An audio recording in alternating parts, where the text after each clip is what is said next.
Que la gloire de Dieu soit élevée devant la bénédiction de Jésus. Alléluia. Seigneur, je te bénis parce que tu es créé. Merci parce que nous ne sommes pas venus ici, Seigneur, de toi pour mettre notre vie. Au travers de la parole, pour que lorsque cette parole devienne une réalité, que nous devenons des maisons stables et puissantes. Parce que ta parole déclare que ces systèmes ne sont pas stables. Lorsque le vent va venir, papa, nous allons être renversés. La raison pour laquelle nous te demandons de nous...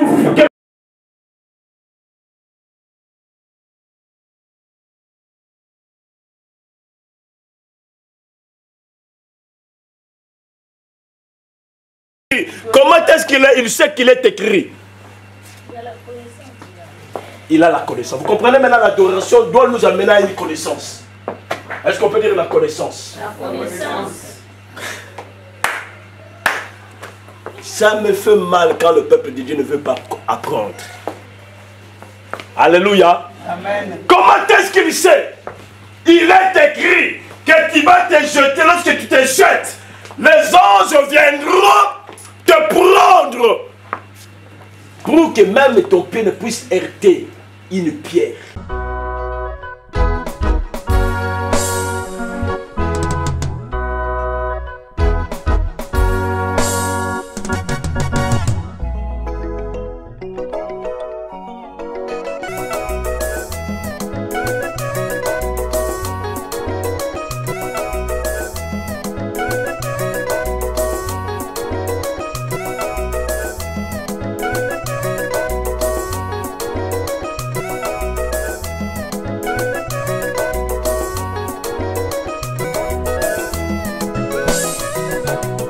Sombanga na motu ya mingi ebongonga na banga nani bolingwa motema na ngai bolo na bolingo osilisa tembe na ngai nyonso opese yano na mitu na ngai nyonso moninga kosaka te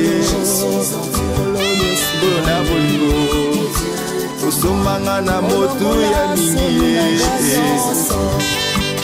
o Yesu o Yesu kolo na bolingo natanga te kombo mosusu kaka yo masiya na ngai kombo elonga na ngai o sambo yo makasi ya bayenge pene natanga te kombo mosusu kaka yo masiya na ngai kombo elonga na ngai o nzambo yo makasi ya bayenge pene ozawa ngai nazawa yo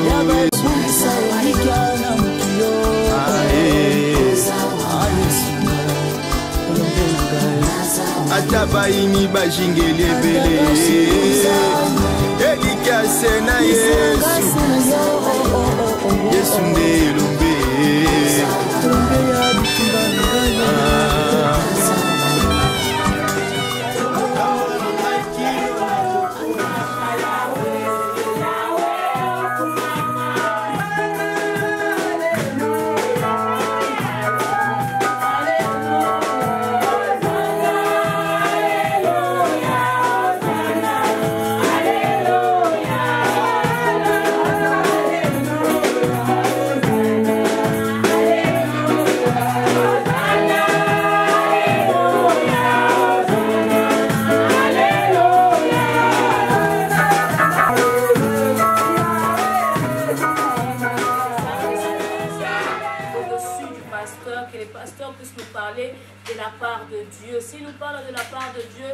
sortirons tous avec quelque chose. La parole de Dieu déclare que personne n'est venu chez moi et rentré tel qu'il est venu.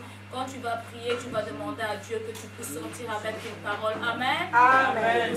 Éternel Dieu, Papa, nous venons encore nous t'apporter, Seigneur. Nous remercions, Seigneur, Papa, pour la première partie, parce que quand tu nous as assisté, Papa, nous te laissons encore cette deuxième partie. Toi qui es le maître, c'est le normal, nous te laissons vraiment aller. Que tu puisses nous parler, Seigneur, que le Saint-Esprit de Dieu va Seigneur des amis de ton serviteur. Afin que nous puissions le Seigneur de ta part, Seigneur des amis. Que nous puissions chanter, Seigneur, avec une parole.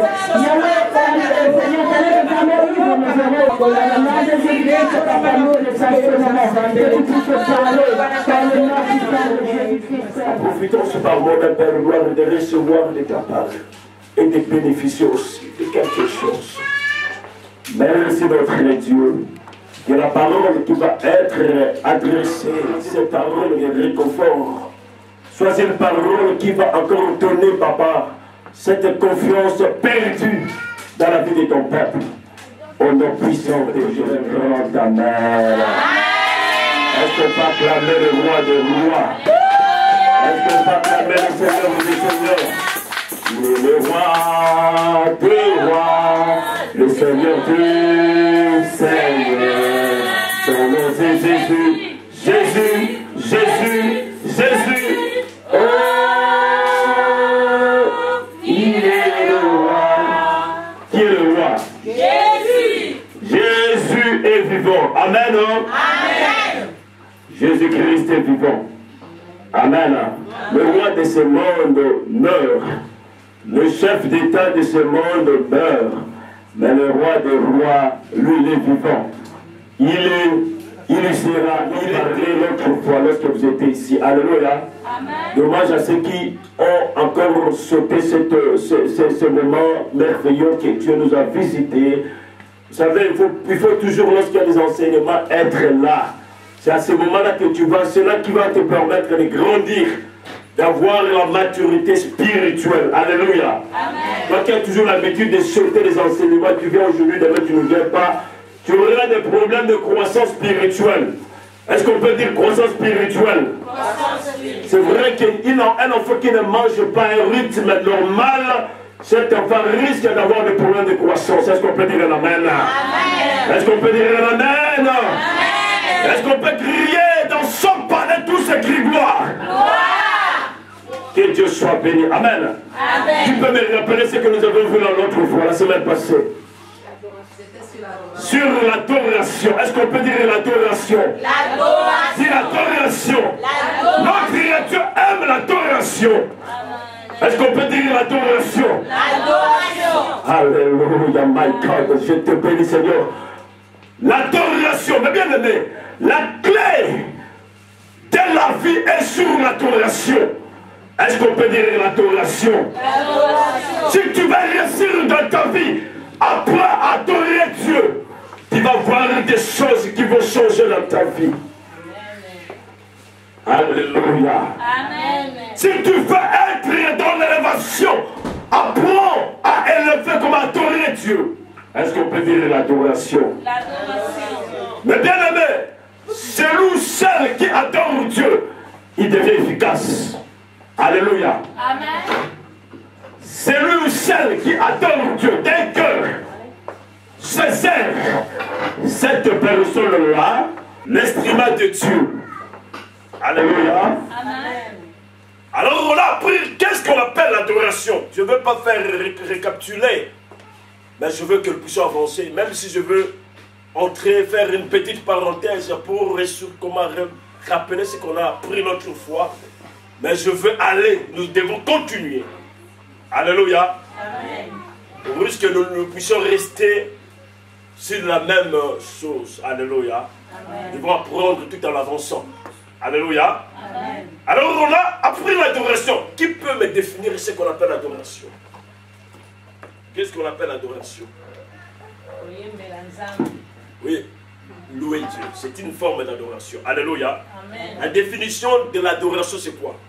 Qu'est-ce que ça veut dire adorer Dieu? C'est-à-dire exprimer un sentiment, une affection plus profonde. Alléluia, très profonde. Est-ce qu'on peut dire très profonde? Alléluia. Tu exprimes un sentiment, une affection très profonde vis-à-vis de Dieu. Alléluia. C'est vrai que beaucoup de personnes le disent. Je veux aller adorer Dieu. Mais cela risque d'être contradictoire. Parce qu'adorer Dieu, ça veut dire beaucoup de choses. Est-ce qu'on peut dire beaucoup de choses? Ce n'est pas en venant dans l'église Tu diras que oui, je suis allé adorer Dieu, j'ai adoré Dieu. Oui, j'ai adoré Dieu, on a chanté, on a adoré Dieu. C'est bien. Adorer Dieu, ça veut dire aussi, quand j'adore, quand je chante, j'exprime des louanges. Je suis en train d'adorer. Alors l'adoration veut dire exprimer encore un sentiment plus profond, ou une affection plus profonde vis-à-vis de ce Dieu. Alléluia.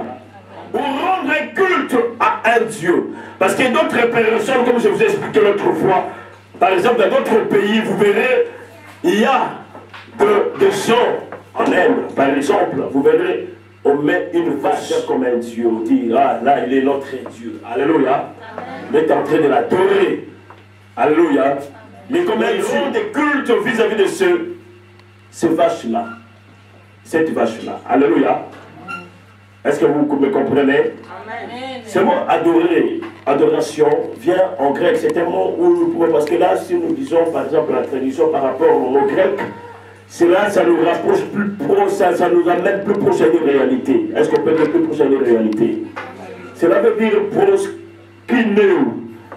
En grec, c'est proskineo, qui veut dire, quand on traduit ça en français, c'est adorer. Et puis, quand on veut comprendre l'essence de ces mots, c'est rendre un culte à un Dieu. Alors, comme je viens de dire là tout à l'heure. Et même plus loin encore, ce mot adorer exprime une façon que la personne se présente devant ce Dieu. Il y a d'autres personnes, lorsqu'ils se présentent devant ce Dieu, ils se prosternent. C'est une façon d'adorer. Alléluia. Ils sont vis-à-vis de ce Dieu, ils se prosternent. Ou soit, comme nous voyons dans notre pays, les gens qui vont tendre la main, leur main à un président, un chef d'État, ils vont faire comme ça. Ils vont peut-être baisser la main de ce chef d'État. C'est une façon d'adorer. Vous comprenez? C'est une façon de faire quoi? D'adorer. C'est pour cela que j'ai expliqué ce mot-là, ce mot-là en grec. Ça nous rapproche plus, ça nous amène plus proche à une réalité.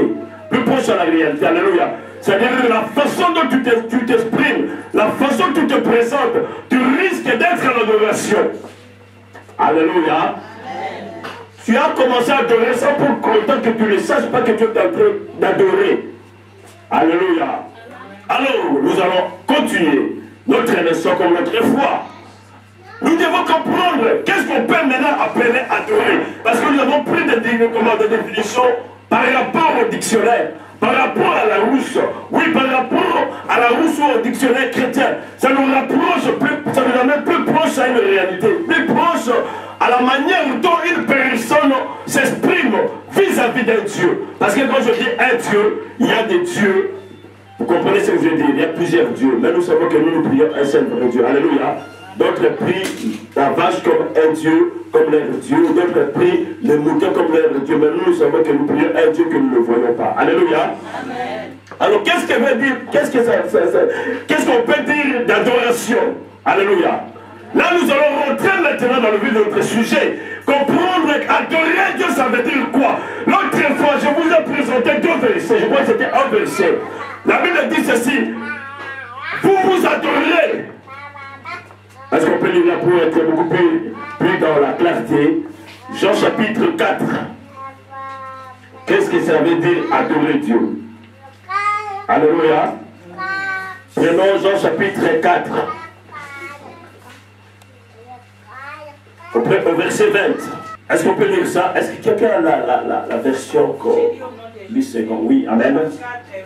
Nos pères ont adoré sur ces montagnes. Et vous vous dites que les lieux où il faut adorer est à Jérusalem. Femme, lui dit Jésus. Oui. Crois-moi, où ce ne sera ni sur cette montagne, écoutez bien, ni à Jérusalem, oui, et vous adorerez le Père. Vous adorez ce que vous ne connaissez pas. Nous adorons ce que nous connaissons. Puisque le salut vient des Juifs. Alléluia. Amen. Vous adorez ce que vous ne connaissez pas. Donc l'adoration nous amène à une connaissance. Est-ce qu'on peut dire la connaissance? Si j'ai la connaissance, je serai. On ne peut pas adorer une personne si on ne le connaît pas. Alléluia. Amen. Tu ne peux pas dire que tu es en train d'adorer Dieu. Tu dois d'abord le connaître avant de commencer de l'adorer. N'est-ce pas, non? Vous adorez ce que vous ne connaissez pas. Mais nous adorons ce que nous connaissons. Donc je dois d'abord au préalable connaître Dieu pour commencer d'adorer. Alléluia. Mon peuple périt parce qu'il lui manque la connaissance. Lorsque tu manques la connaissance, tu vas commencer à adorer, à vénérer d'autres dieux sans que tu le saches. Vous êtes d'accord avec moi? Amen. Si tu n'as pas la connaissance, tu vas commencer à vénérer d'autres dieux sans que tu le saches. Vous adorez ceux que vous ne connaissez pas, mais nous adorons ceux que nous connaissons, puisque le salut vient des Juifs. Alléluia. Amen. Alléluia. Amen. Il faut connaître Dieu. C'est une condition sine qua non. Alléluia. Amen. Pour apprendre, pour dire que je suis un adorateur, je suis une adoratrice, je dois au préalable commencer à connaître Dieu. Alléluia. Amen. Une personne que je vois ici dans l'église qui s'absente tous les jours, tu ne peux pas dire que je suis un adorateur. Pour devenir adorateur, tu dois être accroché à la parole de Dieu. Or, la parole de Dieu, c'est tous les jours on l'écoute.